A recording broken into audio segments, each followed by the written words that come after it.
त्याविषयी कोणी म्हणतात की आमच्या एका खासदाराला मारलं, झोडणार की शिवसेनेच्या तिकिटावरती निवडून यायचं आणि बदमाश तिकडे जातात, मग त्यांना काय ओवाळू? आणि आता प्रश्न विचारला की समजा उद्या तुमच्या हातामध्ये सत्ता आली आणि तुमचे आमदार तिकडे गेले, तर मात्र आज तुम्हाला सांगतो सगळ्यांना, यापुढे एक आमदार तर शिवसेनेतनं फुटला तर मात्र कायद्याची पर्वा न करता त्याला रस्त्यात तुडवा.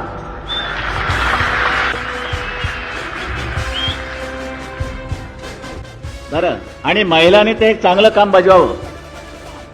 जाम काय अगदी काळं वेळं अगदी वाटतं ते त्याच्या अगदी अंगावरती नाचला तरी चालेल, पण ह्या भडव्यांना अशीच शिक्षा झाली पाहिजे. करणार की नाही? निवडून आल्यानं धडा शिकवणार की नाही? जर आरामखोरी केली तर समजलं ना? हे करायला पाहिजे. मी लोकशाही फालतू लोकशाही मानत नाही. ही लोकशाही नव्हे की ज्या जनतेनं विश्वासानं शिवसेनेचा म्हणून तुम्हाला निवडून दिल्यानंतर तुम्ही तिकडे जाता पैशा करता.